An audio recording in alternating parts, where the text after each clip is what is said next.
Ya, malam ini kita akan kembali untuk mempelajari dari Mazmur ya, pasal yang ke-26.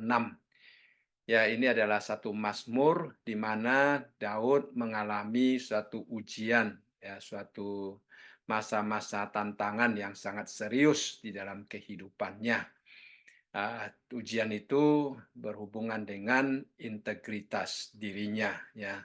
Jadi kita melihat di dalam ayat yang pertama dan kedua di mana dia akan berhadapan dengan ujian tentang kesetiaannya kepada Tuhan, dan kemudian dalam ayat yang ketiga kita melihat dia percaya kepada Tuhan dan menerima rahmat dan anugerah Tuhan, dan juga dia melihat bagaimana antipatinya yang mengakar terhadap orang-orang berdosa ya, dan dia merasakan kasih sayang daripada Allah di dalam ayat yang ke-6 sampai ayat yang ke-8. Dan kemudian di dalam ayat yang ke-9 sampai yang ke-10 kita melihat bagaimana dia mencela kemalangan daripada orang fasik, dan di dalam ayat yang ke-11 sampai 12 dia menyerahkan diri kepada kemurahan dan kasih karunia Allah dengan tekad untuk mempertahankan integritasnya dan pengharapannya kepada Allah. Jadi di dalam Mazmur ini kita boleh belajar bagaimana kita dapat hidup memperkenankan Tuhan, dan juga kita akan mendapatkan penghiburan di dalam hati kita karena kita menjaga suatu integritas yang murni di hadapan Allah, dan juga kita akan melihat bagaimana Allah yaitu memberikan banyak nasihat-nasihat kepada kita melalui pengalaman daripada Daud di dalam kehidupannya di tengah-tengah masa-masa kesulitan. Jadi pertama-tama kita melihat ada sebagian orang mengatakan bahwa Mazmur ini ditulis oleh Daud pada waktu dia dianiaya oleh Saul ya. Ah, dan kita melihat bagaimana dia menggambarkan tentang kemarahan orang-orang yang tidak adil, lalu menggambarkan bagaimana kejahatan-kejahatan mereka dan pelanggaran-pelanggaran mereka, dan juga kita melihat bagaimana Daud dia berseru kepada Tuhan ya di tengah-tengah situasi yang demikian. Seperti yang kita baca di dalam ayat yang pertama di sini dikatakan dari Daud, "Berilah keadilan kepadaku ya Tuhan, sebab aku telah hidup dalam ketulusan. Kepada Tuhan aku percaya dengan tidak ragu-ragu." Ya, kita melihat di sini yang dia minta adalah Tuhan memberikan keadilan kepadanya. Jadi Daud dia mempunyai satu tekanan di dalam hidupnya, dia mempunyai pengalaman diperlakukan dengan tidak adil di dalam hidupnya, ya, tetapi dia tidak datang kepada siapa-siapa untuk mengeluh. Dia datang kepada Tuhan, ya, karena dia tahu bahwa Tuhan itu adalah Tuhan yang mengerti keadaannya, Tuhan yang satu-satunya yang dapat dia andalkan, yang satu-satunya dapat memberikan pertolongan kepada dia di dalam situasi yang demikian. Ya, ya memang Tuhan juga sering memberikan kepada kita banyak orang-orang yang boleh berada di sekitar kita, yang boleh menolong kita. Ya, tetapi jangan lupa untuk selalu datang kepada Tuhan secara langsung dan menyampaikan isi hati kita kepadanya. Lalu Daud dia mendasari akan permohonan keadilan daripada Tuhan uh, pada kehidupannya sendiri. Ya, dia katakan, "Sebab aku telah hidup dalam ketulusan. Kepada Tuhan aku percaya dengan tidak ragu-ragu." Jadi walaupun di luar banyak tekanan yang menyebabkan dia merasa diperlakukan dengan tidak adil di dalam hidupnya, tetapi hatinya tidak berfokus kepada perbuatan orang lain. Saya rasa ini adalah sesuatu cara hidup yang benar, ya. Kadang-kadang kita tidak bisa untuk menghalangi orang berlaku tidak adil terhadap kita. Orang dapat melakukan apa saja yang mereka mau, tetapi kalau kita berfokus kepada apa yang mereka lakukan, mungkin kita akan tenggelam di dalam kepahitan, tenggelam di dalam kesedihan, tenggelam di dalam berbagai macam tekanan hidup, ya. Tetapi kalau kita berfokus kepada Tuhan, maka kita akan menerima kekuatan daripada Tuhan. Jadi Daud di sini memberikan satu contoh dan teladan yang sangat indah kepada kita. Dia mengatakan, Tuhan di tengah-tengah diperlakukan dengan tidak adil, saya tetap tulus di hadapan Tuhan. Nah, di tengah-tengah diperlakukan dengan tidak adil, saya tetap percaya kepada Tuhan. Bahkan dia menekankan, dia percaya dengan tidak ragu-ragu. Nah, ini yang penting ya. Kadang-kadang kita percaya, mungkin kita percaya dengan ragu-ragu ya. Karena kita tidak melihat Tuhan campur tangan dengan cepat, ya kadang-kadang kita ingin Tuhan segera menyelesaikan masalah kita, dan kelihatannya Tuhan tidak menyelesaikan dengan cepat, akhirnya kita mulai ada sedikit keraguan-raguan, ya apakah Tuhan benar-benar memperhatikan saya, apakah Tuhan benar-benar mengerti saya, apakah Tuhan benar-benar mau menolong saya, apakah Tuhan benar-benar berada di pihak saya. Keraguan-raguan itu dapat muncul dengan sangat gampang di dalam hidup kita. Tetapi Daud dia tidak demikian, ya. Daud tidak demikian. Dia tidak ragu-ragu katanya, ya. Tidak mengizinkan iblis untuk menggoda kita, untuk menggoda dia supaya mulai mencurigai Tuhan. Nah, iblis paling suka kalau orang Kristen mulai meragukan kasih Tuhan. Iblis paling suka kalau orang Kristen mulai ya mencurigai apakah Tuhan benar-benar mengasihi dia, apakah Tuhan benar-benar mampu menolong dia, apakah dia itu bersandar kepada Tuhan itu berada di jalan yang benar atau salah. Keraguan-raguan ini gampang muncul di dalam hati kita, ya. Tetapi ya, begitulah saudara sekalian, ya. Jadi Daud dia katakan tidak, saya tidak akan ragu-ragu sedikit pun. Saya akan percaya dengan sepenuh hati dan saya akan tetap hidup tulus di hadapan Tuhan. Nah, mengapa istilah aku telah hidup dalam ketulusan itu penting? Karena pada waktu kita diperlakukan dengan tidak adil, kita juga gampang membalas kejahatan dengan kejahatan, ya. Nah, itu adalah sifat kemanusiaan kita yang gampang muncul di dalam hati kita, yang mulai ingin melihat kejahatan orang, lalu mulai memikirkan sesuatu yang melawan mereka. Tapi Daud dia mengatakan tidak, saya tetap memelihara suatu hati yang tulus di hadapan Tuhan. Bagaimanapun perbuatan orang lain, bagaimanapun sikap orang lain, yang penting hubungan saya dengan Tuhan itu benar. Ya, itu yang ditekankan Daud di sini, sehingga itu juga yang menjadi pegangan dia, bahwa dia boleh datang kepada Tuhan untuk meminta Tuhan ya memberikan keadilan kepadanya. Karena kita tahu bahwa Tuhan itu adil, ya. Kalau kita tidak hidup di dalam ketulusan di hadapan Tuhan, kalau iman kita tidak kuat, mungkin Tuhan akan membereskan kita terlebih dahulu, ya, sebelum Dia menunjukkan keadilannya kepada orang yang berlaku tidak adil. Jadi hubungan kita dengan Tuhan itu penting, di pihak kita harus kita selesaikan dengan baik, ya. Jadi Daud di dalam ayat yang kedua dia katakan, "Ujilah aku ya Tuhan dan cobalah aku, selidikilah batinku dan hatiku."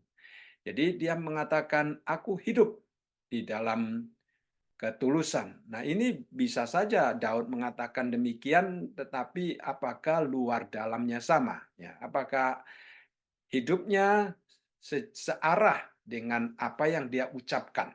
Ya, itu adalah sesuatu yang harus ditunjukkan dengan baik. Dan siapa yang dapat menunjukkan bahwa Daud itu tulus? Ya, Daud sendiri mengatakan saya tulus, tetapi Siapa yang dapat membuktikan bahwa Daud itu tulus? Nah, Tuhan sendiri yang dapat mencobai dia, menyelidiki dia, menguji dia. Jadi Daud tahu bahwa hidupnya transparan di hadapan Tuhan. Hidupnya tidak ada yang tersembunyi di hadapan Tuhan. Ya, Tuhan melihat dengan jelas. Daud sendiri boleh mengatakan aku tulus, tetapi Tuhan juga mengetahui apakah dia benar-benar tulus. Dan Daud mengetahui dengan sangat jelas bahwa Tuhan mengenal dia melebihi dia sendiri mengenal dia. Nah, itulah sebabnya kadang-kadang kita juga perlu berdoa agar supaya Roh Kudus menerangi hati dan pikiran kita, ya. Roh Kudus menyelidiki hati kita dan Roh Kudus memberitahukan kepada kita kondisi kerohanian kita supaya kalau kita perlu berubah, kita berubah di hadapannya. Jadi itu adalah sesuatu yang sangat penting di dalam kehidupan penyerahan kita agar supaya kita tidak seperti orang Farisi yang menyangka bahwa kita sudah hidup benar di hadapan Tuhan padahal kita tidak memperkenankan Tuhan. Ya, itu bisa terjadi karena sebagai manusia ah, pandangan kita, kemampuan kita untuk melihat ke dalam diri kita sendiri itu sangat terbatas. Kadang-kadang kita hanya melihat sesuatu yang ingin kita lihat dan sehingga kita merasakan mungkin kita cukup baik di hadapan Tuhan, ya. Padahal kalau dilihat oleh Tuhan sendiri belum tentu itu menyenangkan Tuhan. Jadi Daud dia tahu dari pandangan dia sendiri, dari pengenalan dirinya sendiri terhadap dia sendiri, dia tahu bahwa dia itu tulus, tetapi dia tetap meminta Tuhan untuk menguji dia, ya, mencobai dia dan menyelidiki dia. Menguji aku, cobalah aku dan selidikilah batinku dan hatiku karena Tuhan memang Tuhan yang menyelidiki batin seseorang, Tuhan yang mengetahui watak sejati daripada seseorang, Tuhan yang mengetahui pikiran dan juga niat hati dan dia juga dapat mengetahui dengan sangat jelas ya keadaan kita yang sebenarnya itu bagaimana. Jadi itu sangat penting sekali ya. Kemudian kita kembali melihat di dalam ayat yang pertama di situ kita melihat Daud dia menunjukkan tentang ketulusannya ya. Dan di dalam ayat yang ketiga dia katakan apa? Sebab mataku tertuju pada kasih setiamu dan aku hidup dalam kebenaranmu. Jadi itu adalah sesuatu yang sangat penting yang dimiliki oleh Daud di dalam kehidupannya yang hidup penuh penyerahan di hadapan Allah. Perhatikan tadi saya mengatakan bahwa pada waktu kita diperalatkan dengan tidak adil, ya perbuatan-perbuatan manusia yang kadang-kadang menyedihkan, perbuatan manusia yang kadang-kadang mengecewakan, perbuatan manusia yang kadang-kadang menyakitkan, ya. Nah, kita bisa merasa sedih dan juga kita bisa mungkin terpancing untuk membalas ya. Tetapi kita harus hati-hati di dalam situasi yang demikian.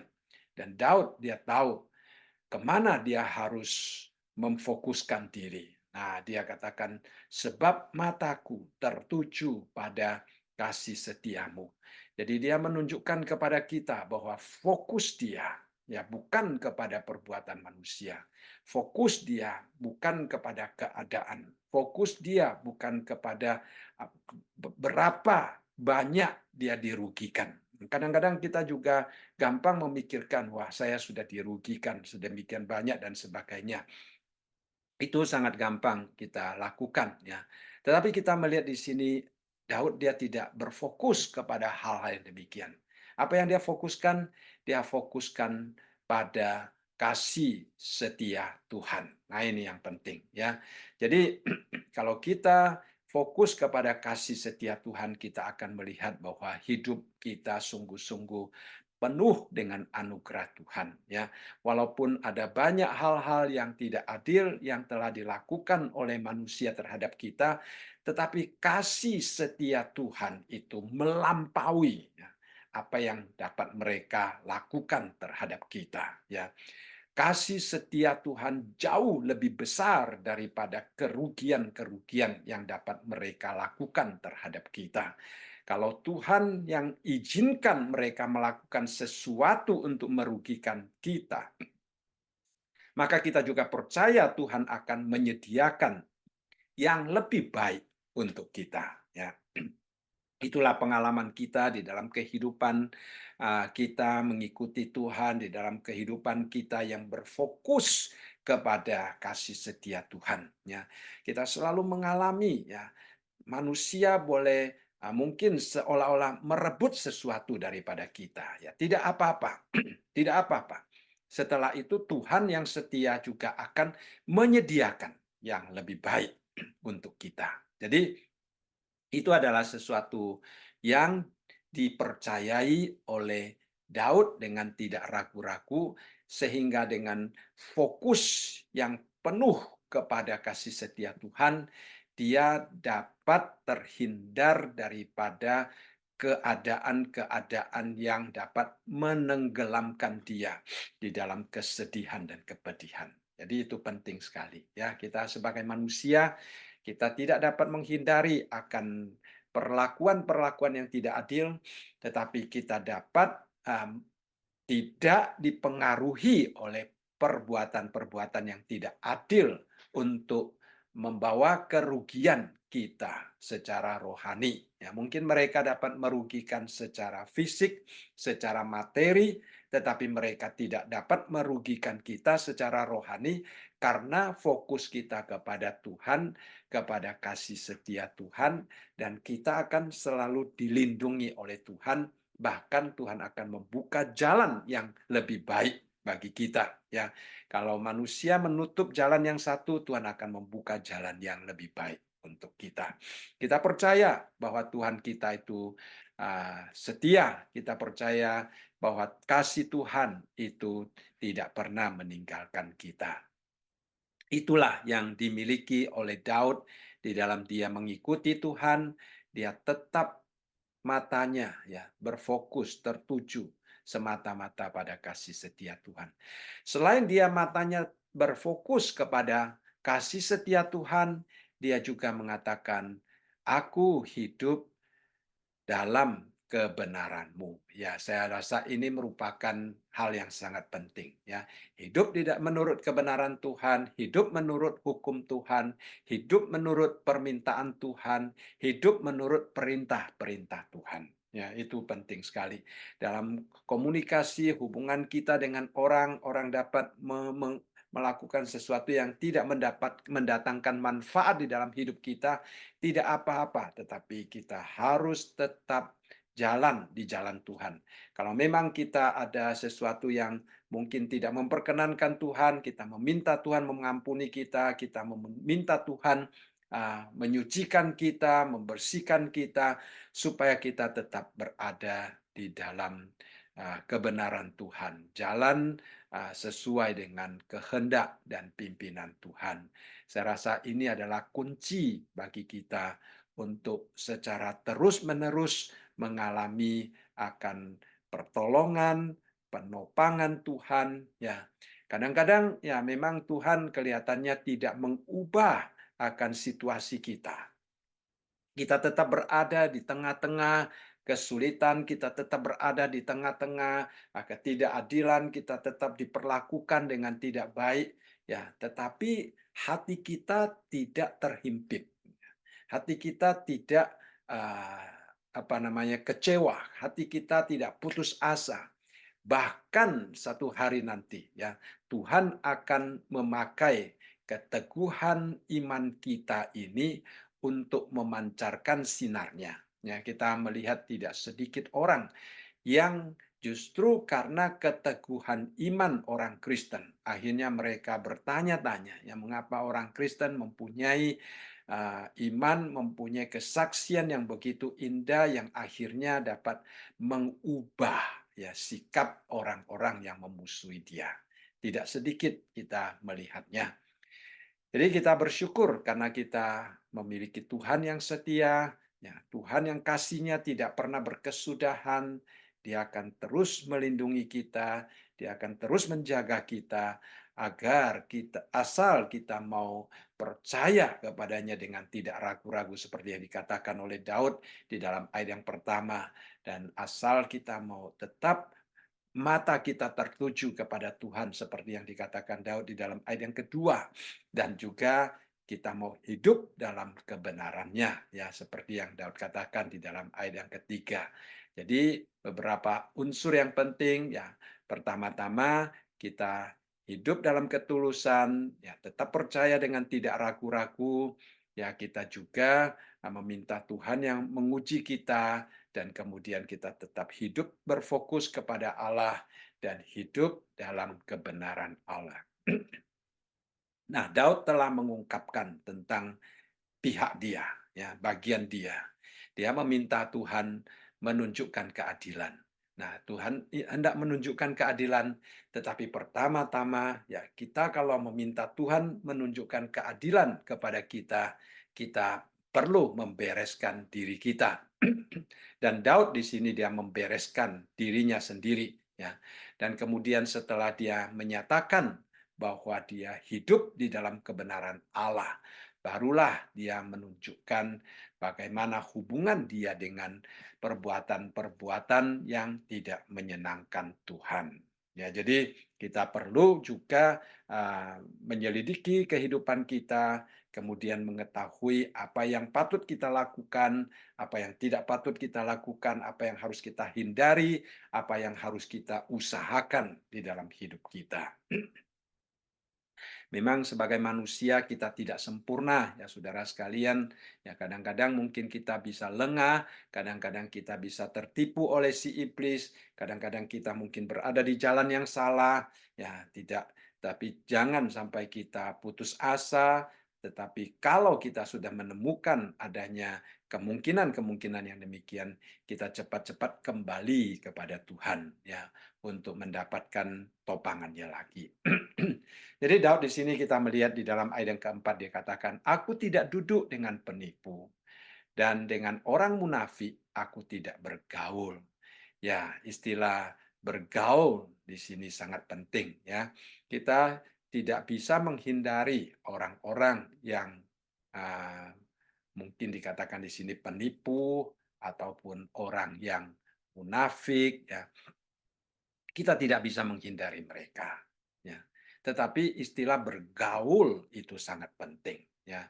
Duduk dengan mereka berarti ikut ambil bagian mereka. Kalau kita duduk dengan sekelompok orang, misalnya sekarang kita mengadakan PA bersama, kita duduk bersama, itu berarti kita mempunyai satu kesamaan, ya. Kita berbicara hal yang sama, lalu kita belajar hal yang sama, lalu kita mempunyai keyakinan yang sama, kita akan melakukan hal yang sama. Nah, itu artinya duduk dengan mereka. Ya, Daud, walaupun hidupnya tidak dapat menghindari adanya penipu-penipu yang lalu lalang di dalam hidupnya yang mungkin berkomunikasi dengan dia, itu tidak dapat dihindari.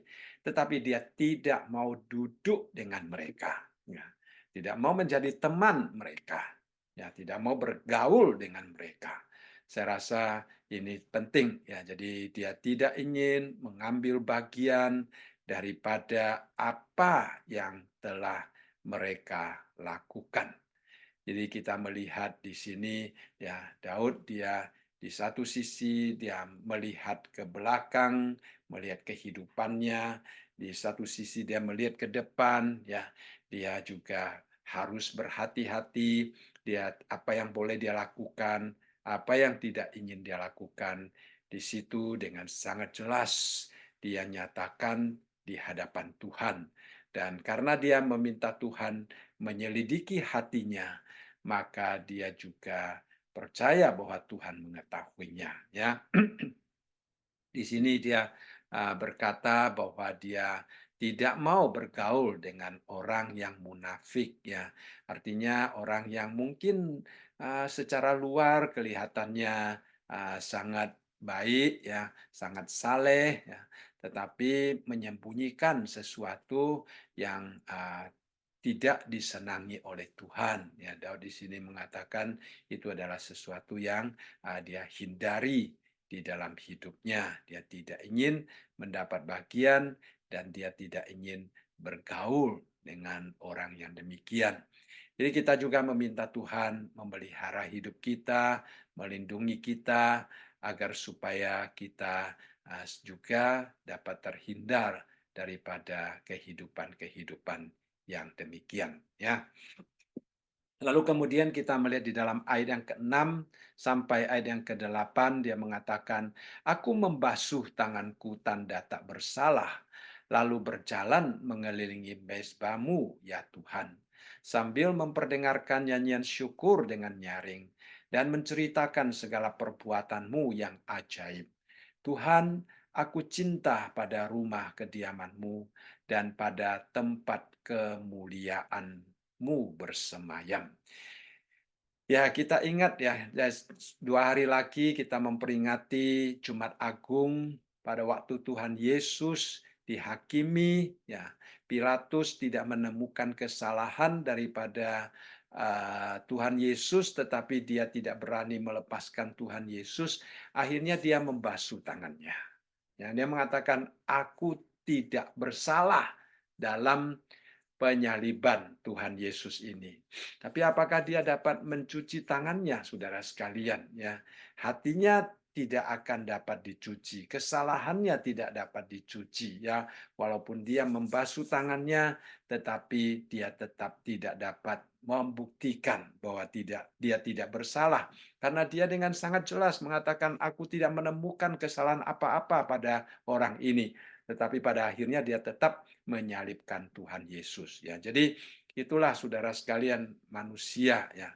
Nah, tapi Daud di sini dia karena tidak melakukan kesalahan, dia dengan tanda ya mencuci tangan, dia ingin memberitahukan kepada dunia bahwa dia hidup tidak bergaul dengan orang-orang yang munafik, ya.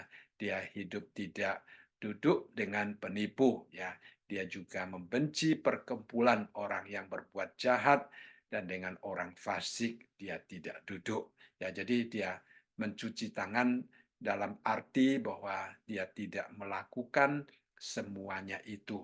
Nah, apa yang dia lakukan? Nah, saudara sekalian ya, dia tidak duduk dengan penipu, dia tidak bergaul dengan orang munafik, dia membenci perkumpulan orang yang berbuat jahat, dan tidak duduk dengan orang fasik. Lalu setelah dia mengatakan aku tidak melakukan ini, apa yang dia lakukan? Ya, dia lakukan, dia berjalan mengelilingi mezbah Tuhan. Ya, nah dia berjalan mengelilingi mezbah Tuhan menunjukkan tentang penyembahannya di hadapan Tuhan. Ya, dia rajin beribadah kepada Tuhan, dia hidup meninggikan Tuhan. Nah, dia pada waktu mendatang ke rumah Tuhan, dia memperdengarkan nyanyian syukur dengan nyaring. Ya, kita tahu Daud adalah seorang penyanyi yang sangat diberkati dan dipakai oleh Tuhan. Ya, banyak mazmur yang dia tuliskan. Dia juga pemain kecapi yang sangat dipakai oleh Tuhan. Ya, jadi dia dapat dengan pujiannya dia menceritakan segala perbuatan Tuhan yang ajaib. Lalu di dalam ayat yang ke-8 dia mengatakan, "Tuhan, aku cinta pada rumah kediamanmu dan pada tempat kemuliaanmu bersemayam." Perhatikan ya. Jadi rumah Tuhan saat itu adalah bait Allah, hari ini adalah gereja. Ya, itu adalah pertama dikatakan tempat kediaman Tuhan. Yang kedua dikatakan tempat kemuliaan Tuhan bersemayam. Artinya kemuliaan Tuhan dinyatakan ya di dalam bait Allah. Jadi ini adalah dua fungsi bait Allah yang dinyatakan oleh Daud sehingga dia mencintai akan rumah Tuhan, ya. Lalu dia katakan di dalam ayat yang ke-9, "Janganlah mencabut nyawaku bersama-sama orang berdosa, atau hidupku bersama-sama orang penumpah darah yang padanya melekat perbuatan mesum dan yang tangan kanannya menerima suapan." Daud di sini walaupun dia mengatakan jangan mencabut nyawaku bersama dengan mereka. Sebenarnya doanya seperti doa Tuhan Yesus yang di dalam doa Bapa kami ya dikatakan, eee jauhkanlah aku daripada pencobaan, ya. Janganlah membawa aku ke dalam pencobaan, ya. Ya Tuhan Yesus mengatakan, janganlah membawa aku ke dalam pencobaan, ya. Tetapi lepaskanlah aku daripada yang jahat. Itu di dalam doa Bapa kami, ya. Jadi sama di sini Daud juga sebenarnya mengatakan, janganlah saya menjadi bagian daripada mereka sehingga saya harus mati bersama-sama dengan mereka. Ya, jadi itu adalah doa daripada Daud ya. Dia tahu kadang-kadang dirinya sendiri mungkin tidak mampu untuk menjaga dirinya sendiri sehingga dia perlu pertolongan daripada Tuhan untuk melindungi, untuk menjaga kita ya. Lalu di dalam ayat yang ke-11 dia mengatakan, "Tetapi aku ini hidup dalam ketulusan. Bebaskanlah aku dan kasihanilah aku. Kakiku berdiri di tanah yang rata. Aku mau memuji Tuhan dalam jemaah." Jadi bagian yang terakhir ini Daud kembali mengungkapkan tentang wataknya ya yang menyatakan bahwa dia hidup di dalam ketulusan. Dia ingin mendapatkan belas kasihan Tuhan, dia minta Tuhan membebaskan dia daripada perbuatan-perbuatan yang tidak baik. Jadi saudara, Daud dia tahu bahwa kalau dia lengah sedikit, dia akan jatuh ya, dia berulang kali dia pernah jatuh di dalam dosa ya. Jadi dia tahu bahwa di dalam kedagingannya ya dia lemah. Itulah sebabnya dia perlu pertolongan Tuhan, dia perlu Tuhan membebaskan dia daripada perbuatan yang salah. Kita melihat di dalam ayat yang ke-12 di situ Daud mengatakan, "Kakiku berdiri ya di tanah yang rata. Aku mau memuji Tuhan dalam jemaah." Jadi dia itulah kerinduan hatinya. Ya, dia tahu kalau dia bergaul dengan orang-orang fasik, orang-orang yang melakukan kejahatan, kakinya tidak dapat berdiri di tanah yang rata. Ya, dia akan berada di tempat yang tidak disenangi Tuhan, sehingga dia tidak mungkin dapat memuji Tuhan di dalam rumah Tuhan bersama-sama dengan umat Tuhan. Jadi Daud dia sangat jelas dengan keadaannya dan dia tahu apa yang harus dia lakukan di dalam hidupnya. Itu adalah sesuatu contoh dan teladan yang sangat indah bagi kita ya. Kemudian kita akan melihat di dalam Mazmur pasal yang ke-27 ya. Nah, di dalam Mazmur pasal yang ke-27 ini ada sebagian orang percaya bahwa Mazmur ini ditulis oleh Daud pada waktu sebelum dia naik takhta ya. Tetapi juga ada orang-orang Yahudi yang percaya bahwa itu ditulis pada waktu dia sudah tua ya. Seperti pada waktu dia diselamatkan oleh Abisai ya di dalam 2 Samuel pasal yang ke-21 ya, latar belakang sejarah yang mencatat akan Mazmur ini ya. Bagaimanapun juga kita melihat ada satu iman yang indah daripada Daud ya.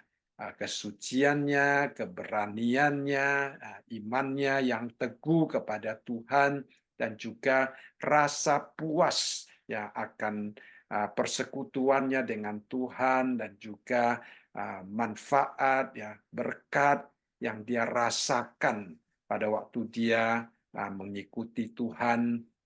Kemudian juga dia menunjukkan tentang hasratnya untuk terus-menerus mengikuti Tuhan serta pengharapan-pengharapan yang dia dapatkan ya di dalam Tuhan. Jadi ini adalah satu mazmur yang sangat indah untuk kita pelajari bersama-sama ya. Jadi di dalam ayat yang pertama kita melihat dia mengatakan dari Daud ya, Tuhan adalah terangku dan keselamatanku. Kepada siapa aku harus takut? Tuhan adalah benteng hidupku. Ya, terhadap siapakah aku harus gemetar? Ya, indah ya saudara sekalian ya. Tuhan adalah terangku. Ya. Jadi Dia bercahaya di dalam hidup kita, ya.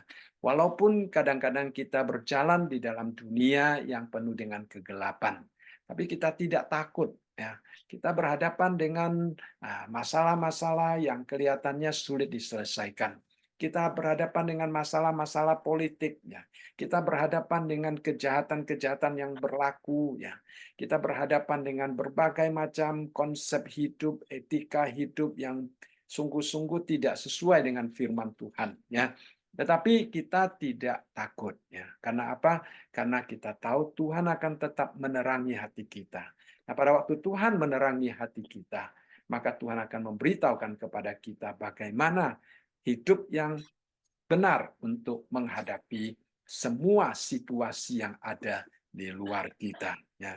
Hari ini kita berhadapan dengan berbagai macam penyakit yang aneh-aneh, kita berhadapan dengan konsep hidup yang aneh-aneh. Kita tidak perlu takut karena ada terang Tuhan.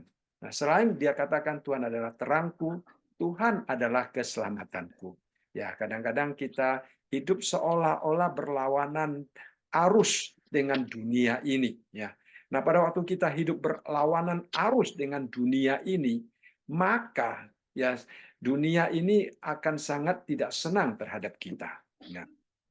Kalau kita mengatakan kita menentang gay dan lesbian misalnya, ya, maka mereka akan sangat tidak senang terhadap kita dan mencari usaha untuk mungkin menghancurkan kita ataupun untuk merugikan kita dan sebagainya, ya. Jadi dalam situasi yang demikian, ya, kita memang kadang-kadang tidak mampu untuk memelihara hidup kita, ya, karena situasi-situasi yang menghimpit itu. Tetapi kita tahu bahwa Tuhan tidak pernah meninggalkan kita. Ya, Tuhan tidak akan mengizinkan sesuatu untuk menghancurkan kita.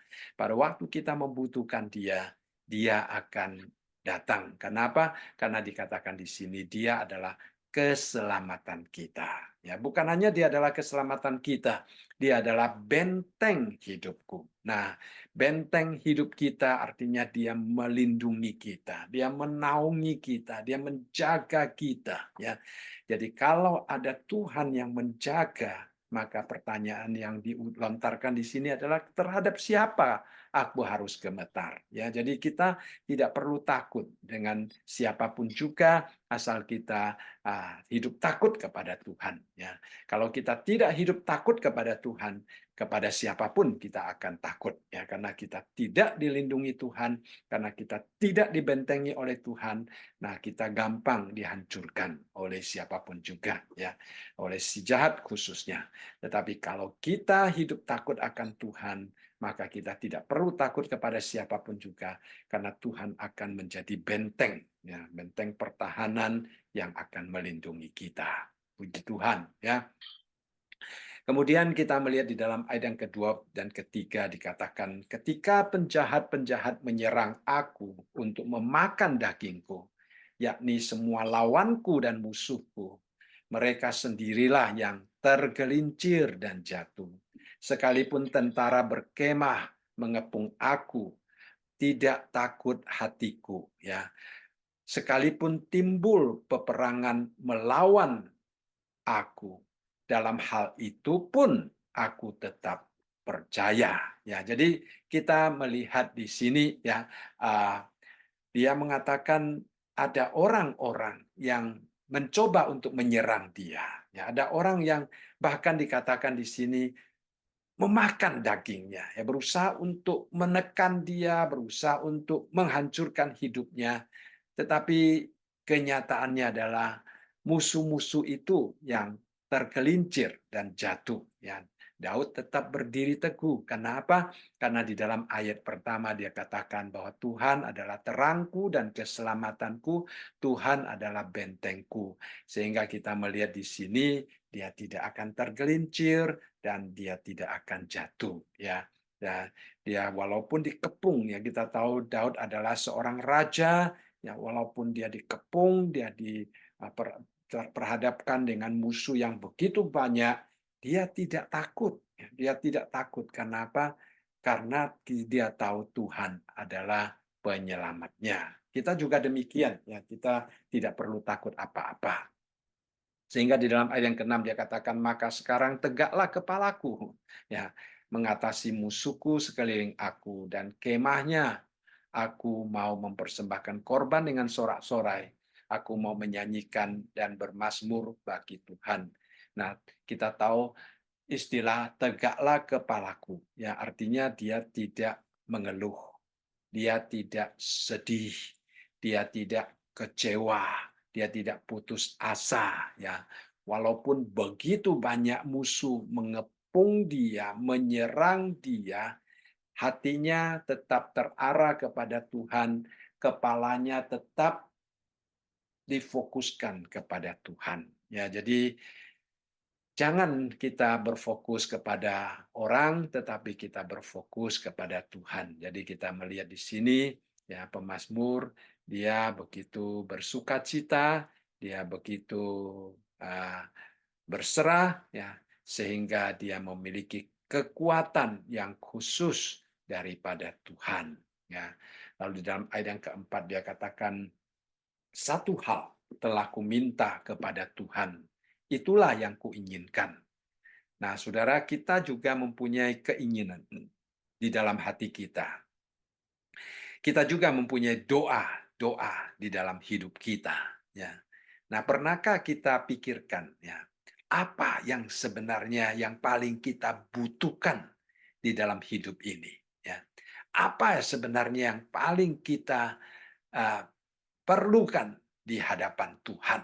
Ya, itu sesuatu yang harus kita tanya kepada diri kita sendiri. Ya, jangan sampai kita berdoa banyak tetapi mungkin sesuatu yang tidak ada gunanya, tidak kita perlukan di dalam hidup kita. Nah, Daudnya mengatakan, satu hal telah kuminta kepada Tuhan. Ya, sesuatu yang dia inginkan. Apa itu, saudara sekalian? Dia katakan, diam di rumah Tuhan seumur hidupku. Karena di rumah Tuhan, dia dapat menyaksikan kemurahan Tuhan. Dia dapat menikmati akan baik Tuhan. Ya, saudara, apakah kita pernah merasakan akan keindahan yang demikian ya di rumah Tuhan? Kita merasakan kemurahan Tuhan yang begitu indah. Kita merasakan menikmati bait Allah. Ya, mungkin kita bertanya, apa indahnya bait Allah itu sehingga kita dapat menikmatinya? Sebenarnya kita pada waktu sampai ke bait Allah, pada waktu kita memasuki rumah Tuhan, ya, di situ kita akan merasakan kehadiran Tuhan. Kita akan merasakan tempat itu berbeda dengan tempat manapun juga. Ya, kita boleh menenangkan hati kita. Kita boleh memfokuskan seluruh pikiran kita kepada Tuhan. Seolah-olah dunia damai, tidak ada tekanan, tidak ada tantangan. Karena apa? Karena penolongku ada di sana. Karena terangku ada di sana. Karena bentengku ada di sana. Ya, jadi kalau kita sungguh-sungguh mencapai suatu tingkat seperti Daud yang dapat sungguh-sungguh hanya meminta supaya kita selalu mendekatkan diri kepada Tuhan, selalu diam di dalam rumah Tuhan, selalu menyaksikan kemurahan Tuhan. Ya, itu adalah mutu kualitas hidup yang terindah, yang tidak dapat kita temukan dimanapun juga, kecuali di dalam Tuhan. Ya. Kadang-kadang manusia kerinduannya bukan mencari Tuhan. Banyak orang kerinduannya adalah mencari berkat Tuhan. Ya. Mencari materi-materi. Tetapi berkat-berkat itu, materi-materi itu sebenarnya tidak dapat memberikan suatu perasaan seperti yang dirasakan oleh pemazmur, yaitu menyaksikan bagaimana Tuhan itu dekat dan bagaimana baik Tuhan itu indah. Ya, nah itu kita berdoa agar supaya kita juga dapat menikmati akan kehidupan yang demikian. Lalu dia memberitahukan kepada kita mengapa dia berdoa demikian. Ya, di dalam ayat yang kelima dimulai dengan istilah sebab. Dia mengatakan, sebab ia melindungi aku dalam pondoknya pada waktu bahaya. Ia menyembunyikan aku dalam persembunyian di kemahnya. Ia mengangkat aku ke atas gunung batu. Nah, itulah tiga hal yang dia rasakan. Yang pertama, Tuhan melindungi dia, Tuhan menyembunyikan dia, ya, Tuhan mengangkat dia. Ya.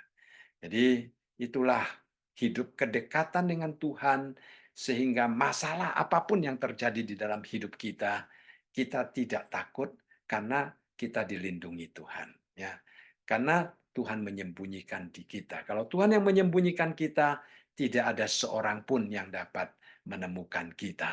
Ya, kalau Tuhan yang mengangkat kita, tidak ada seorang pun yang dapat menjatuhkan kita. Jadi penting sekali ya, hidup berada di bawah pengawasan dan pemeliharaan Tuhan. Ya. Lalu di dalam ayat yang ke-7 dia mengatakan, dengarlah Tuhan seruan yang kusampaikan, kasihanilah aku dan jawablah aku. Ya, dia indah sekali, saudara sekalian. Dia sudah menunjukkan kepada Tuhan hal satu-satunya yang dia rindu. Dan dia memohon Tuhan supaya mengasihani dia, meluruskan akan permohonannya. Ya, akhirnya kita melihat Daud di sepanjang hidupnya, dia menulis begitu banyak mazmur, ya, dia dipakai oleh Tuhan dengan luar biasa, dan dia juga menunjukkan kedekatannya dengan Tuhan. Ya, berarti Tuhan menjawab akan kerinduan hatinya, karena kerinduan hati yang demikian adalah sesuatu yang berkenan dan menyenangkan Tuhan. Ya, lalu di dalam ayat yang ke-8 dia katakan, hatiku mengikuti firman-Mu. Carilah wajahku, maka wajahmu ku cari, ya Tuhan. Ya, itulah saudara sekalian, firman Tuhan menasihati kita untuk mencari wajah Tuhan. Apa artinya mencari wajah Tuhan? Ya.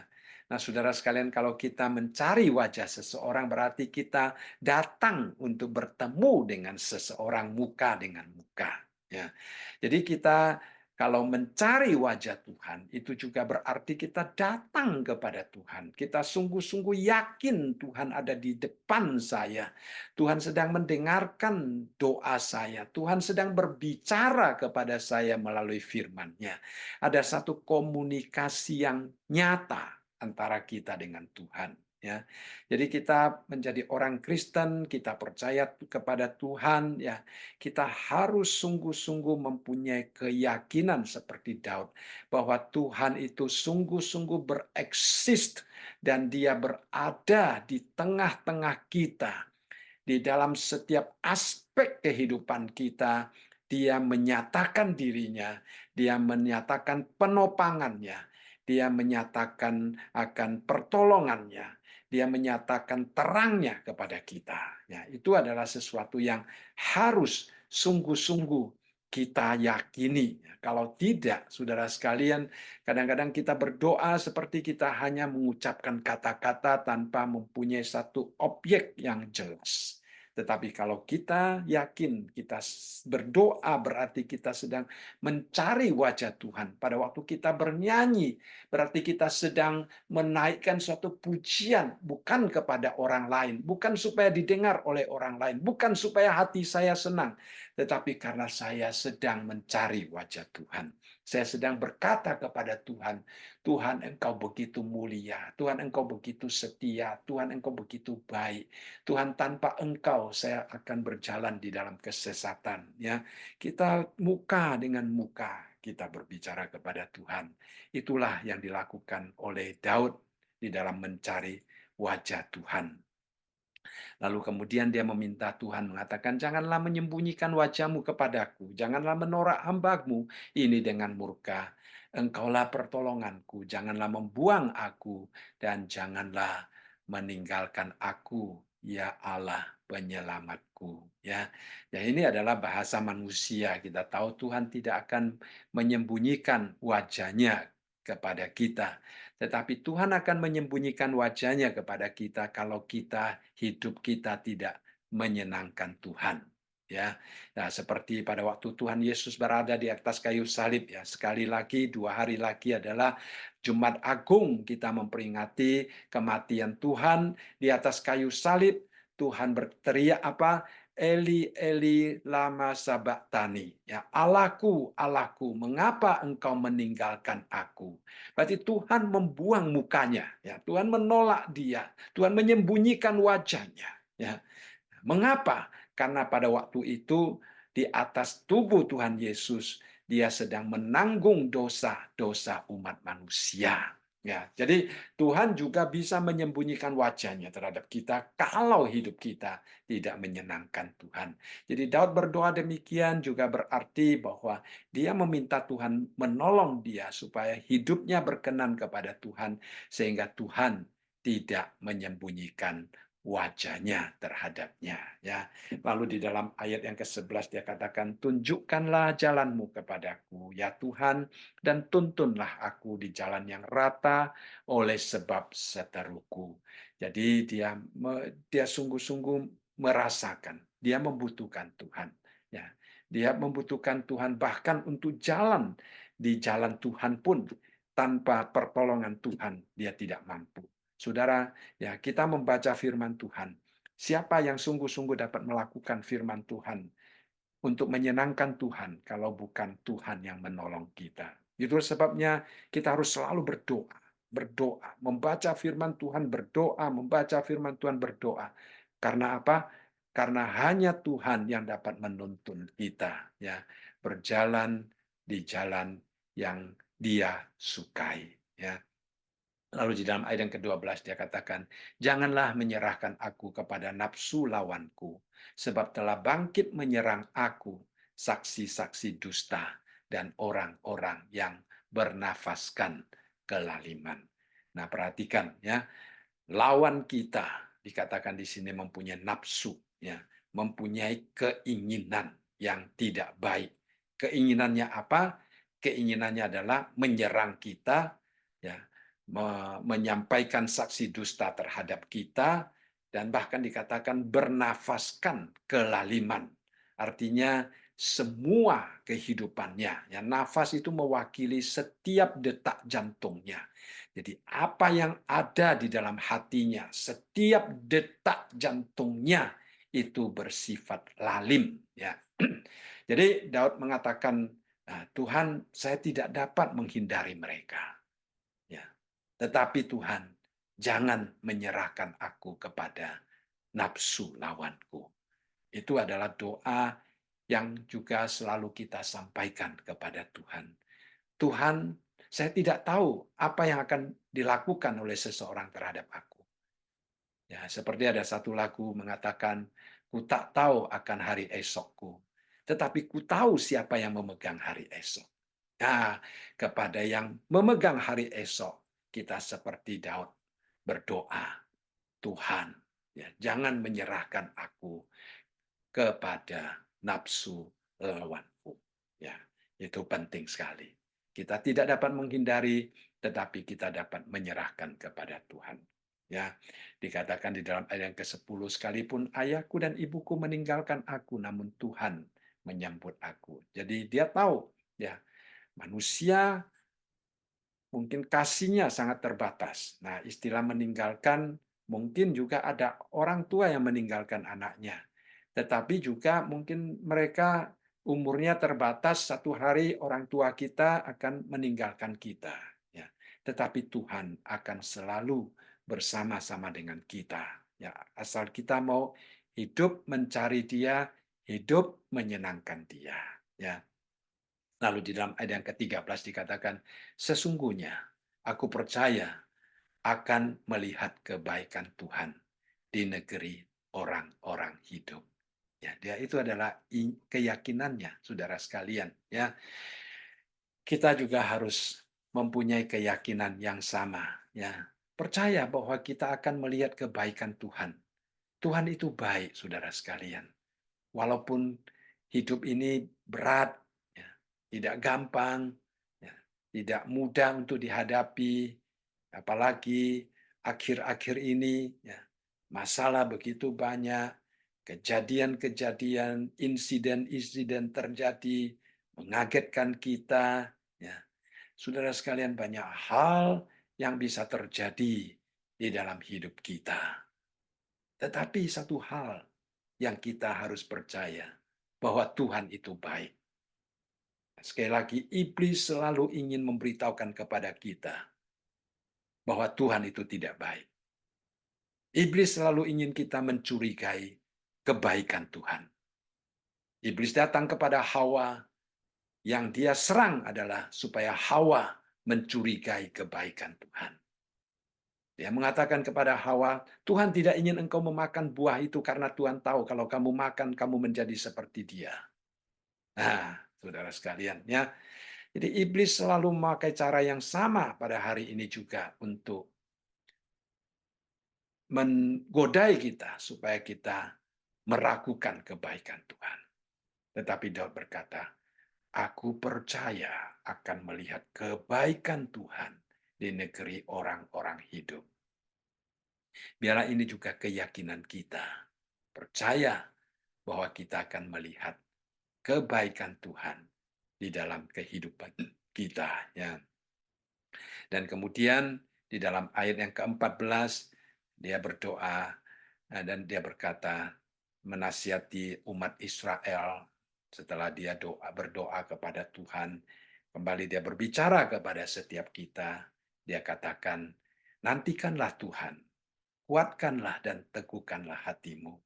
Ya, nantikanlah Tuhan. Ya, saudara sekalian, kita harus menantikan Tuhan. Kadang-kadang situasi membuat kita tergesa-gesa, membuat kita gelisah, membuat kita putus asa. Nah, itu adalah pertanda kita tidak menantikan Tuhan. Bagaimana cara kita menantikan Tuhan? Selalu menguatkan hati kita, selalu meneguhkan hati kita, selalu mengingatkan diri kita. Tuhan itu baik. Engkau akan melihat kebaikan Tuhan. Engkau akan mengalami akan cinta kasih dan kesetiaan Tuhan. Selalu mengingatkan kita. Karena kita manusia yang sangat lemah. Dan gampang sekali kita meragukan dan melupakan kasih setia yang telah Tuhan nyatakan di dalam hidup kita. Itulah sebabnya Daud di sini mengatakan agar supaya kita mau hidup menantikan Tuhan. Ya, jadi kita melihat di dalam dua Mazmur ini, Daud memberikan satu contoh teladan yang sangat indah bagi kita. Hidup kita bukan selalu lancar. Ya. Hidup kita bukan tanpa masalah. Walaupun kita sudah percaya kepada Tuhan, tetapi kita tidak mungkin ya bebas daripada orang-orang yang mungkin ya merencanakan sesuatu yang tidak baik terhadap kita. Kita tidak dapat menghindarinya. Tapi satu hal yang harus selalu menjadi doa dan permohonan kita, yaitu kita selalu hidup taat kepada Tuhan, hidup beribadah kepada Tuhan, mencari wajah Tuhan, tinggal di rumah Tuhan. Ya, apapun yang terjadi, saya tetap mau hidup beribadah dan menyembah Tuhan. Ya, jadi kiranya Tuhan menolong kita agar supaya kita boleh hidup bersandar dan berharap kepadanya. Ya, ya, saya rasa malam ini kita belajar sampai di sini.